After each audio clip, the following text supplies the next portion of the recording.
Right now, the battle continues in the East County as firefighters work to contain the Valley Fire. The concern for crews with winds expected to pick up today. Some families living near the fire zone being told to evacuate. You're going to hear from one homeowner who says he has decided to ride it out.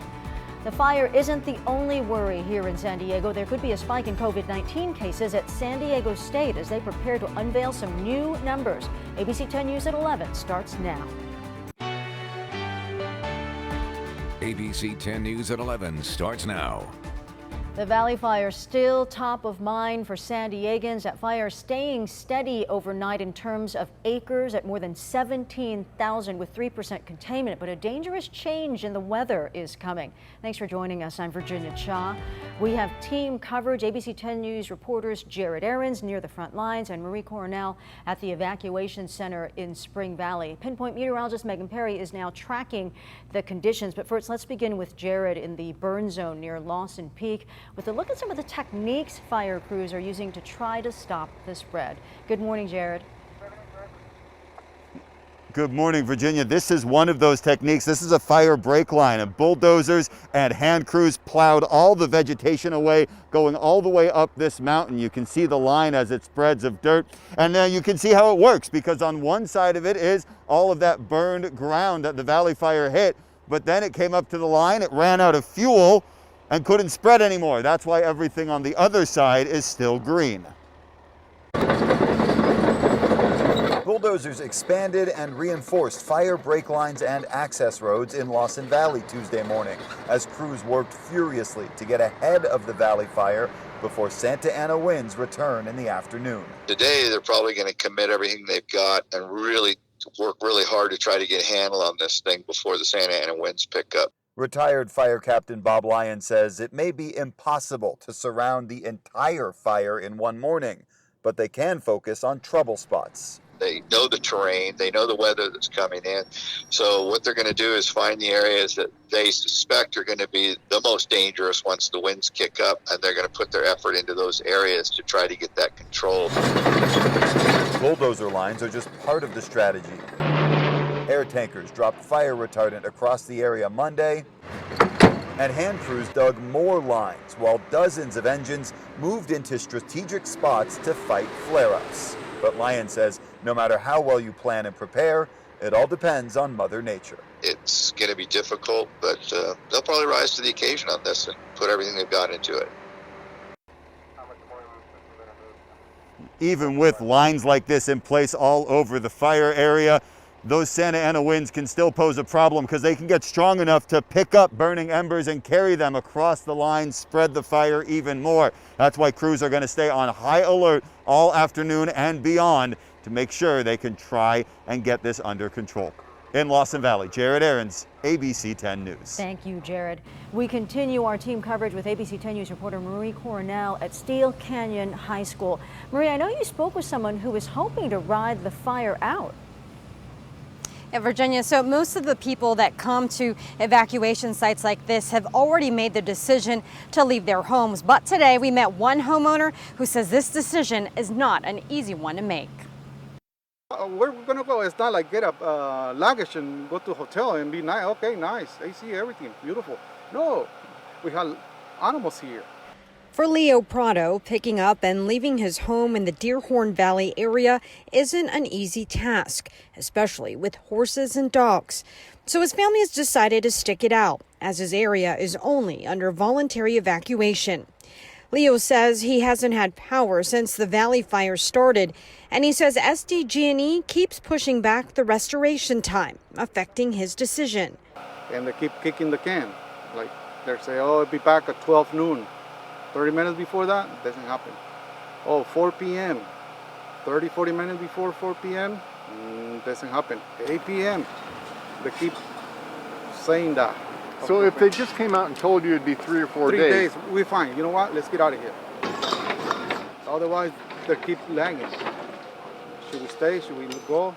13.3, so it's $2.99 a gallon.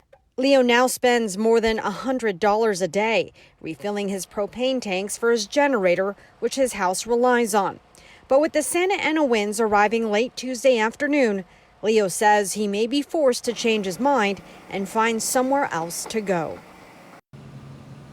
We have reached out to SDG&E for Leo, and we are still waiting to hear back. As for those that show up to these evacuation sites, the Red Cross, they are still working to find them hotel rooms. Live from Spring Valley, Marie Cornell, ABC 10 News. Thank you, Marie.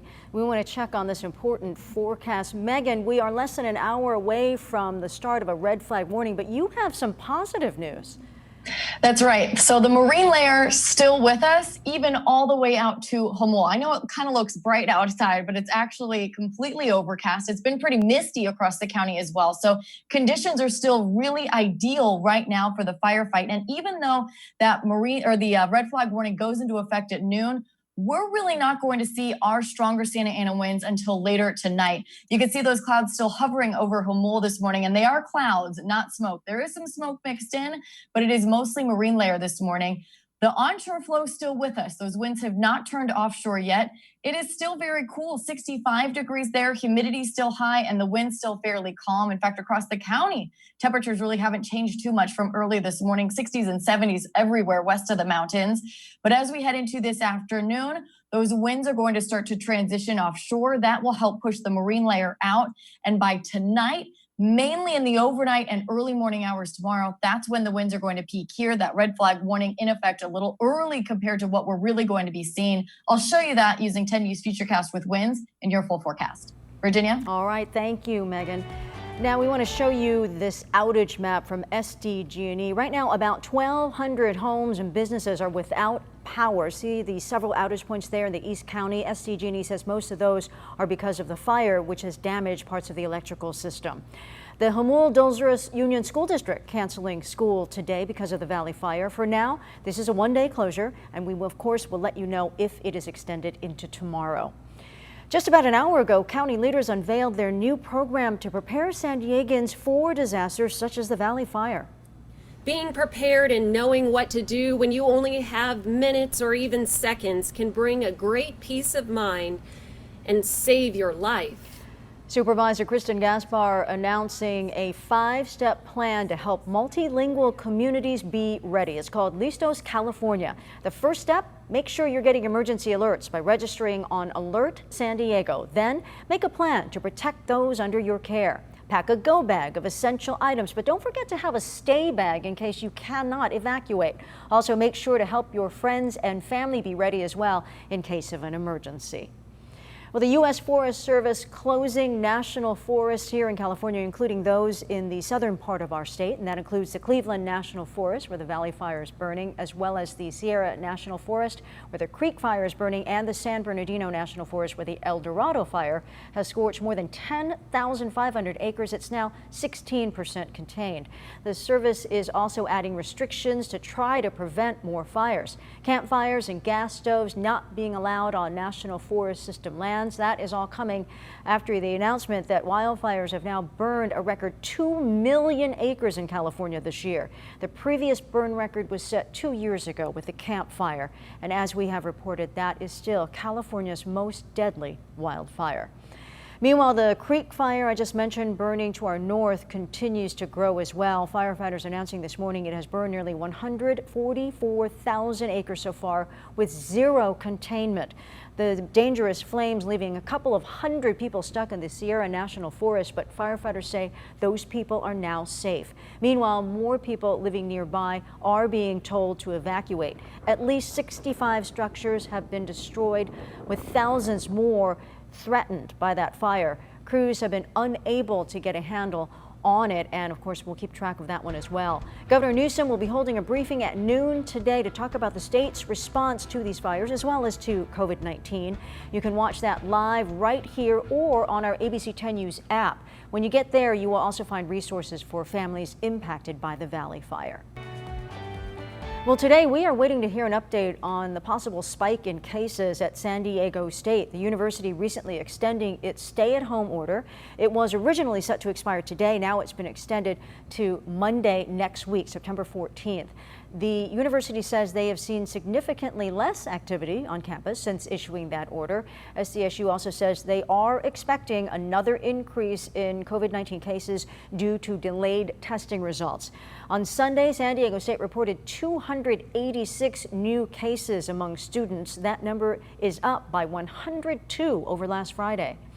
Meanwhile, hundreds of students at UC San Diego say they want the university to scrap its plans to open the dorms and hold some in-person classes. The Union Tribune reporting 600 students, faculty, and staff have signed an open letter opposing the move. They point to the outbreaks that have already happened at schools, including SDSU and Notre Dame, after they reopened. Right now, about 7,500 students are expected to move into dorms later this month. UCSD says they have a proactive plan in place for tracking any cases that appear.